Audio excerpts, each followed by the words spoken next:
Estamos aqui ao vivo com o pastor Ricardo Quadros. Pastor Ricardo Quadros, que mora no Canadá, ele é reverendo da Igreja Reformada no Canadá, ele é professor universitário, tem bacharelado em Letras e Teologia, mestrado e doutorando em Teologia e pós-doutorado em Ciências da Religião pela Universidade de Waterloo, no Canadá, e tem livros também publicados. Então, a gente está aqui com uma pessoa de alto cabedal, como a gente diz aqui no nosso programa, e para as pessoas. E a gente vai logo com a informação, com a pauta dos nossos assuntos, que ele tem se informado muito, tem sido uma pessoa muito atenta ao que está, apesar de estar no Canadá, então, é muito antenado com o que tem acontecido, né, dentro da sociedade cristã em nosso país, principalmente agora durante e no nosso pós-eleição. Pastor, a nossa pergunta, e aí o senhor já se apresenta depois, é direta. A gente está vivendo agora uma dissensão dentro do meio cristão e evangélico. E após as eleições, algumas igrejas, por incrível que pareça, eu não queria estar vivo para ver isso, mas estou, né, a gente está sendo uma espécie de testemunha ocular.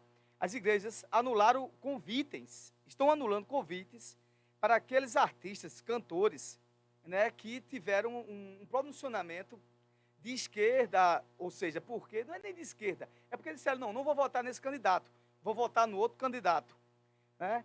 E tem gente, irmãos ainda, né, que sentam nos bancos sendo anulados, literalmente anulados, porque surgiu uma conversa aqui que quem votava no outro candidato não era cristão. Eu não sei onde é que foi escrito isso, pastor. O que é que está acontecendo com a sociedade brasileira, ou isso é uma coisa de um fenômeno mundial? Muito obrigado pelo convite, Jadiel. Estar com você, para mim, é uma alegria. Respondendo à sua pergunta, nós estamos vivendo um tempo de polarização. As pessoas estão indispostas para o diálogo. E isso é muito ruim, não é mesmo, para a sociedade. E essa polarização envolve não só a política, mas a religião também, e ela é mundial. Nós estamos vendo o ressurgimento da extrema-direita em todo o mundo, e com isso existe um avanço ainda maior desta polarização. E aí surgem o que a gente poderia chamar de discursos ou narrativas alternativas, explicativas da sociedade, que são autorreferentes e que não dialogam uma com a outra. Quando não há diálogo, não há entendimento. A verdade é fruto da conversa. E é muito lamentável a gente ver o mundo evangélico, os cristãos, sendo hoje caracterizados por linguagem de ódio, violência verbal e hostilidade. E isso não combina com o segmento de Jesus Cristo, não combina com aquilo que a gente chama de discipulado cristão. Se somos discípulos de Cristo, deveríamos prestar atenção nos ensinos de Jesus, que são avessos a essa atitude de ódio e hostilidade e violência física e verbal para com qualquer pessoa, quanto mais quando se trata de pessoas que se dizem cristãs, irmãos e irmãs em Cristo, né? E isso está se verificando mesmo, está acontecendo, como você já disse. Então, eu acho que isso tudo denota uma distância entre o cristianismo enquanto religião e o evangelho, a mensagem do Novo Testamento, o evangelho enquanto poder transformador, não é? Transformador dos indivíduos. A mensagem do Novo Testamento, a mensagem de Jesus, Paulo diz, o evangelho é poder para a salvação. E essa salvação não é se você vai para o céu ou vai para o inferno, né? Isso é uma visão muito pobre da salvação. É sobre transformação pessoal. É sobre deixar o amor de Deus reinar no coração, né? Então, não entendo como alguém pode se considerar cristão, evangélico, mas mas não perceber que há aí uma distância, portanto, né, entre a religião ou as religiões cristãs, porque há muitos cristianismos, né, por um lado, e essa mensagem da presença de Cristo no coração das pessoas, mudando a vida e mudando a sociedade também, né? Sendo luz do mundo e sal da terra, e como disse Jesus. Então, esse distanciamento é muito importante de perceber, não é? Uma coisa é você ser religioso, muçulmano, judeu, budista, cristão, ter suas observâncias religiosas, as suas práticas, as suas crenças.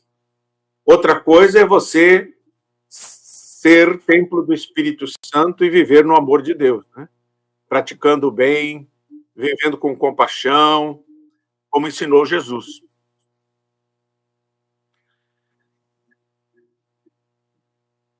Mundial, e a gente tem visto isso, e a gente tem visto isso muito claramente, muito forte, e eu digo a você, nos grotões aqui do estado de Pernambuco, onde a gente vive, né, nos interiores, tanto na capital, e você quando sai daqui, quando chega no Centro-Oeste, vê a mesma coisa. Essa semana eu estava em Brasília, vi isso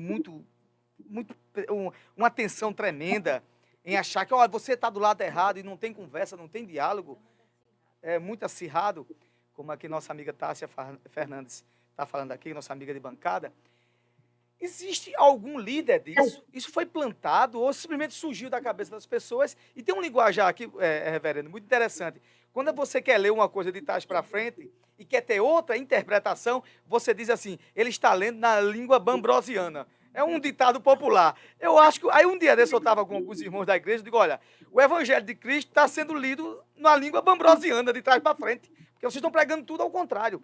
Aí a pergunta direta é o seguinte, existiu ou existe alguma liderança mundial ou regional? Isso é uma coisa de fomentar ódio e dissensão entre as pessoas? Alguém é responsável por isso? Ou simplesmente surgiu do nada? Olha, a religião sempre foi e continua sendo usada por políticos e as pessoas, às vezes, ingenuamente, não percebem que se tornam massa de manobra para interesses não apenas partidários, mas ideológicos. A própria Bíblia, ela pode ser lida através de lentes transparentes, não é? E a pessoa não percebe que está lendo a partir de certos pressupostos, a partir de um paradigma de categorias prévias. E aí a gente adapta o texto para dizer aquilo que a nossa ideologia, que a nossa visão já construída por certos pressupostos quer que o texto diga. Então, a gente acha que a nossa visão está correta. É por isso que há tanta divergência. Mas eu queria, inclusive, entre igrejas, denominações, teologias, né? Mas eu queria lembrar a você, Jadiel, e aos ouvintes, que essa relação complicada entre cristãos e entre igreja e sociedade, o envolvimento das questões políticas na igreja, nas comunidades cristãs, isso não é novo. Isso acontece desde o começo. Existe uma grande diversidade na igreja cristã desde o primeiro século. A gente percebe isso nas próprias páginas do Novo Testamento, quando existem concepções diferentes e ênfases diferentes entre o pensamento de Paulo, da igreja de Jerusalém, e as diferentes vozes que falam do Novo Testamento. Mas isso vai se acentuando, quer dizer, no segundo século você tem um movimento chamado gnosticismo, não é? E você tem o ebionitismo, você tem o docetismo, e esses movimentos defendiam pontos de vista diferentes, tanto não só do aspecto teológico, mas também do aspecto moral e cívico. Os gnósticos, por exemplo, eles não concordavam com a ideia dos ortodoxos, ou proto-ortodoxos, que diziam que o cristão não podia participar do culto público a Roma e ao imperador e deveria sofrer o martírio. Isso era uma questão política. E os gnósticos diziam, não, faça o culto do imperador, que é uma coisa externa, que não é relevante, e não vai morrer por causa disso, porque a nossa obrigação é continuar vivos para viver para Cristo. Então, os gnósticos tinham uma concepção diferente desta questão que se tornou uma questão política, já no primeiro e no segundo século. E depois o imperador Constantino se converteu ao cristianismo, primeiramente sua mãe, depois ele, e fez uma grande revolução na igreja. A igreja cristã deixou de ser a igreja no Império Romano, para ser a igreja do Império. Isso aconteceu no século IV. E passou de igreja perseguida para igreja perseguidora. E tratou de... A ideia principal era acabar com a diversidade e criar uma unidade sob controle do governo. Então era uma questão política. E durante a Idade Média surgiram muitos movimentos heterodoxos, né? E essas pessoas chamadas de hereges foram perseguidas e mortas pela Igreja Católica. O Papa buscava ter poder político na Europa, com o poder das investiduras, não só de bispos, mas de reis. E ele queria, e muitas vezes conseguiu, ser um imperador. E havia toda uma questão política por detrás disso. Na verdade, o protestantismo só aconteceu por causa de questões políticas e econômicas. As pessoas não devem imaginar que o protestantismo surge no século XVI como um ato sobrenatural, uma interferência divina. Os historiadores, inclusive leigos e seculares, explicam o protestantismo sem nenhum apelo ao sobrenatural. Tem a ver com os reis da Europa querendo se livrar desse jugo do Papa e a vontade de não ter mais que pagar impostos e a Roma e também ter direito de lucrar. Os mercadores do mercantilismo, não é, da época queriam ter lucro sem que fossem acusados de gananciosos e também fazer empréstimo a juros, não é, que era necessário para os grandes investimentos comerciais, as viagens de navegação, inclusive para a América, que eram impossíveis sem empréstimo a juros, e isso era considerado usura, coisas de usurários. E mesmo a grande diversidade, que o movimento protestante foi um movimento de liberdade, né? Um movimento de grande liberdade de pensamento, inclusive teológico. Os reformadores, o principal ideal e o mais bonito, a Bíblia na mão de cada cristão, na língua de cada povo, porque não havia, para que cada um faça um livre exame das Escrituras. Então, há um grande risco aí de que as pessoas vão ler a Bíblia e dizer um monte de absurdos. Mas é o risco que a gente corre em nome da democracia, né? E essa liberdade, no entanto, depois acabou sendo cerceada, porque cada igreja protestante específica começou também a querer que todo o seu rebanho pensasse igual, né? E começou a cercear a liberdade de pensamento. E, na verdade, também aqui existem diferenças que não são puramente teológicas. Existe um clássico da sociologia da religião chamado As Origens Sociais das Denominações Protestantes. Esse livro é dos anos 50, do Helmut Richard Niebuhr. Ele diz, olha, é claro que a diferença entre denominações não é uma questão puramente teológica. A gente vê nitidamente que a estratificação social tem muito a ver com qual denominação que o evangélico pertence. E ele faz um estudo aprofundado disso, percebendo essas diferenças entre assembleanos, presbiterianos, metodistas, batistas, que há uma relação entre poder econômico, classe social e ideias políticas e denominações evangélicas. Então, recentemente, a gente teve um movimento da Igreja Católica chamado Teologia da Libertação. Hoje a gente prefere falar Teologias das Libertações, né? Porque é um movimento não só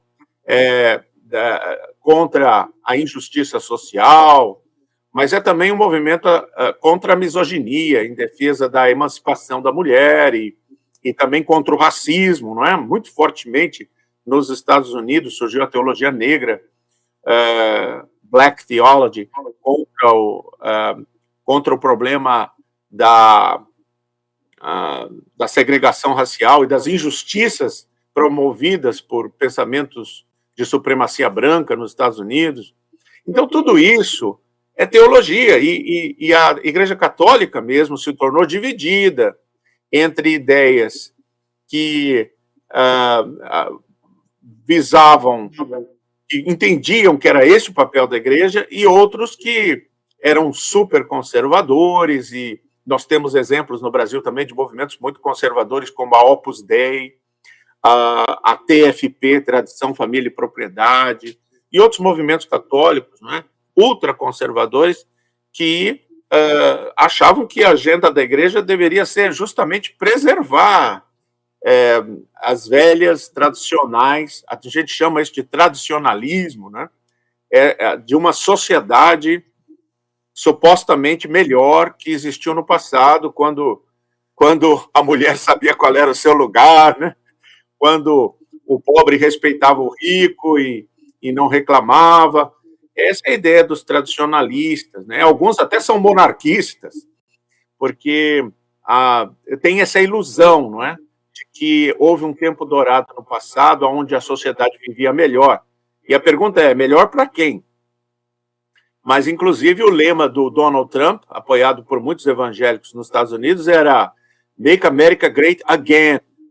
E a pergunta de muitos era quando foi que a América foi grande, né? Por exemplo, para as pessoas de tez escura?